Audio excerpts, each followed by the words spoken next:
They said when Chief Oduro died, the earth itself shook in mourning. He was a man whose shadow commanded fear and whose name opened doors or slammed them shut. In the heart of Nyamiko, an old village that had traded spears for smartphones yet clung fiercely to its clan codes, Oduro's funeral lasted 7 days.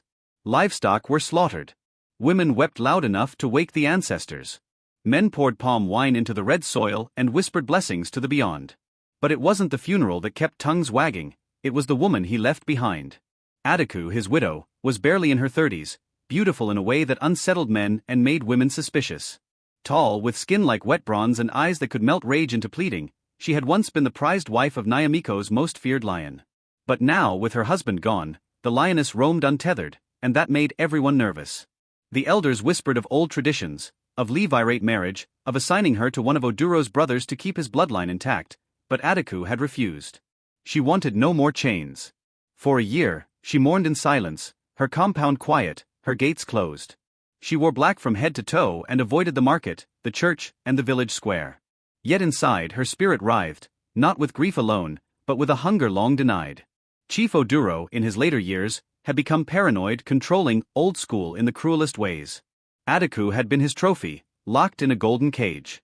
He fed her, clothed her, adorned her in gold, but left her cold in bed and colder in soul. In the nights after his death, her fingers would sometimes trail along the empty side of the bed, imagining warmth, imagining touch, imagining escape. And then came Kwabena. No one saw him arrive. It was said he came in the rainy season, riding a motorbike slick with mud, a backpack slung over one shoulder and an aura of something not entirely local. He wasn't like the other village boys, his chui was polished, but with a city man's rhythm. He had studied abroad, the elders said. University. Engineering. Some said he worked with the government, others whispered darker things, intelligence, espionage, even rebellion. But what made jaws truly drop was his surname, Asare. Kwabena Asare. Son of Otumfuo Asare, the very man Chief Oduro had once tried to ruin. Their rivalry had been legend. Political. Personal. Brutal. Decades ago, Chief Oduro had accused Otumfuo of witchcraft, manipulated land disputes to destroy his farms, and publicly disgraced his family. The feud was bitter enough to divide the entire district. And now, years later, the dead man's widow found herself face to face with her late husband's enemy's son. Their first meeting was almost accidental. She had gone to the stream, hoping to avoid people, wearing her loose wrapper and scarf, carrying a calabash and her solitude. He had been standing on the rocks, shirt off, face turned to the sun like someone unafraid of being watched. She had seen the scars on his back, long and faint, like memories etched into flesh. He had turned, caught her gaze, and nodded respectfully.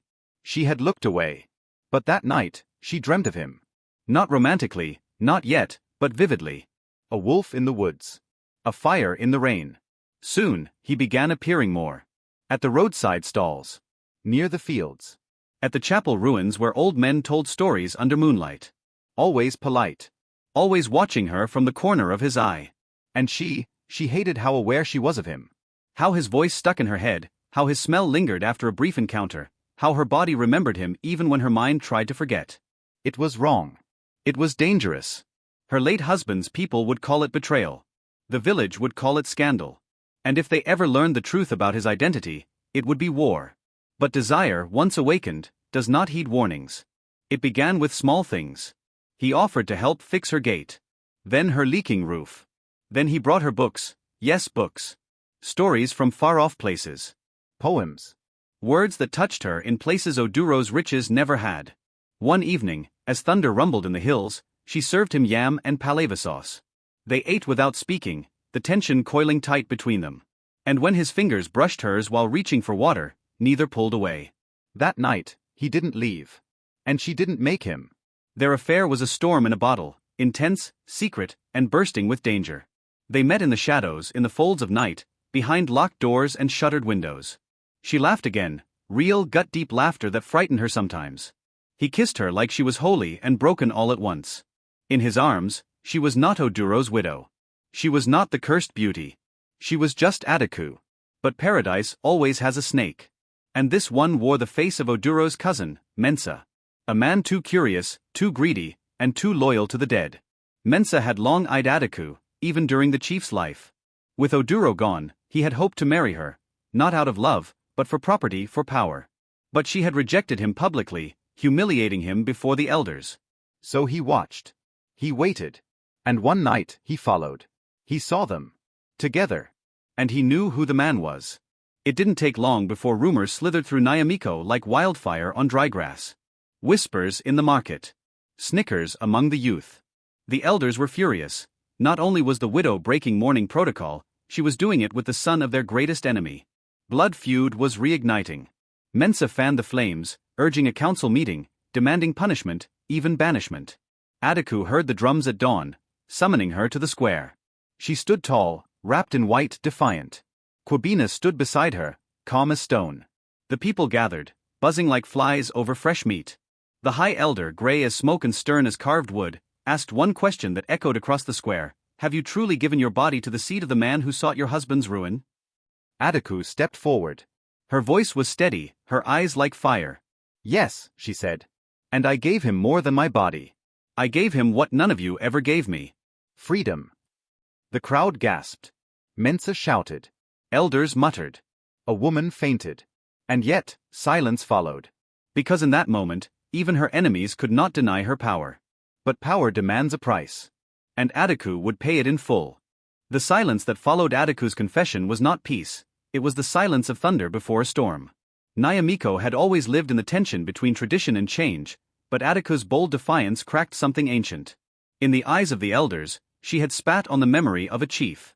To the women, she had committed a kind of heresy, choosing desire over duty. To the men, she had become untamable. Yet even in their fury, they could not ignore what stood before them. A woman once caged by power now standing beside the bloodline of their oldest rival, unashamed, unbroken, and terrifyingly free. That night, the council met in secret, torches burning low and curses flying like bats in the dark. Mensa pounded the ground with his walking stick, demanding banishment. "She is a curse on the chief's legacy," he hissed. "We cannot let the house of Oduro fall into the hands of an Asare." But others were less certain. Kwabena had not made any move to claim power. He had touched no land, threatened no chiefdom, and made no political gestures. All he had done was love the widow, and while that stung tradition, it did not violate law. But Mensa would not rest. He began twisting hearts, whispering that love was only the bait, that Kwabena was here to infiltrate, to conquer Nyamiko from within. And slowly, fear began to win. 2 days later, Adaku's compound was set ablaze. She and Kwabena barely escaped, running through the back bush with nothing but smoke in their lungs and soot on their faces. They fled to the forest near the old missionary ruins, where once, during colonization, rebels had hidden from the empire. There, in the crumbling chapel swallowed by vines, they made a small shelter. He gathered fruit and wild herbs, she made a bed of leaves and sang old lullabies to the silence. For weeks, they lived like outlaws, their love stripped of comfort but blooming fiercely in the wild. At night, they would talk, about loss, about memory, about the people they used to be. He told her of his father, Otumfuo, a proud man broken by Oduro's manipulations, forced into exile. She told him how Oduro had once forbidden her from smiling at strangers. In their pain, they found poetry. But love cannot live forever in hiding. One night, while Kwabena was hunting near the river, he was ambushed by 3 masked men. He fought like the city boy he was not, with fists taught by street corners and teeth sharpened by hardship. But 3 men are hard to beat. They left him bruised, bleeding, and with a warning carved in his chest: "Leave her, or next time we carve her name." Adaku wept when she saw him. But her tears dried quickly. Rage, not sorrow, ruled her now. She wrapped his wounds with herbs, kissed his scars and swore revenge, not with knives but with truth. The village had tried to bury her under shame, but she had survived too much to go quietly. She decided that if they would not let her live in love, she would return and haunt their peace with truth. So she walked back into Nyamiko at dawn, alone. Hair uncovered. Skin shining. Eyes like thunder. The people froze when they saw her, some crossed themselves, others spat. She went straight to the council hut, slammed open the door, and threw a scroll onto the mat. "This," she said, "is Chief Oduro's real will. Hidden. Altered. Forged after his death." The room fell into silence as she spoke. She had found the original copy months ago, in a locked box Oduro had once hidden behind their bedroom wall. It was a confession. The chief had written that his last regret was the war with the Asare family. That in his heart, he knew Otumfuo was innocent. That he wished to reconcile before death but had lacked the courage. In the same letter, he declared that Adaku should not be remarried by force, and that she alone had the right to decide the fate of his estate. It was legal, sealed, and now public. The elders stammered. Mensa turned red with fury. Some demanded proof. Others said it was forgery.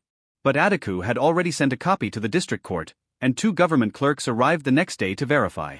It was real. The tide began to turn. But Mensa was not done. The next night, he kidnapped her. It happened just before sunset.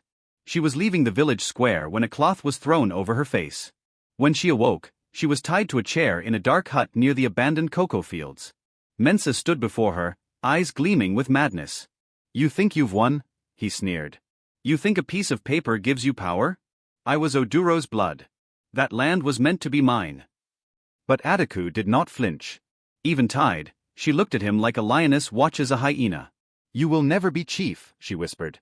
"Because you do not know how to love anything but your own greed." Before he could reply, the door burst open. Kwabena stood there, covered in sweat, holding a machete. He had followed her scent through the forest, tracking footprints, listening to the wind. The 2 men clashed in the flicker of torchlight. Kwabena fought not like a soldier, but like a man fighting for the only thing he had ever truly needed. In the end, Mensa fled, bleeding, humiliated, and vanishing into the wilderness where cowards hide.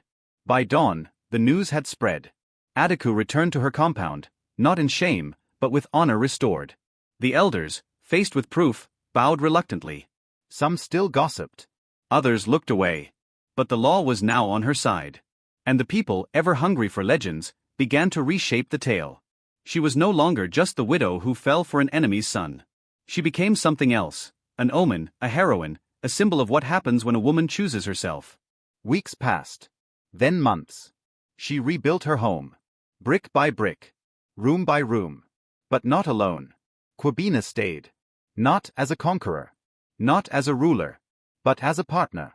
Together, they started a school on the edge of the village, where they taught girls how to read, how to farm, how to fight if they must. Adiku spoke of legacy. Kwabena taught technology. And every time they stood together before the children of Nyamiko, it became harder and harder to remember a time when love was forbidden. Years later, when the chiefdom was dissolved and democratic leadership arrived, they were elected together, co-leaders of a new council, chosen not by bloodline but by the will of the people. And when someone once asked Adiku if she regretted loving the son of her enemy, she smiled and said, "My husband ruled a kingdom. But I built a future." And no one dared speak against her again.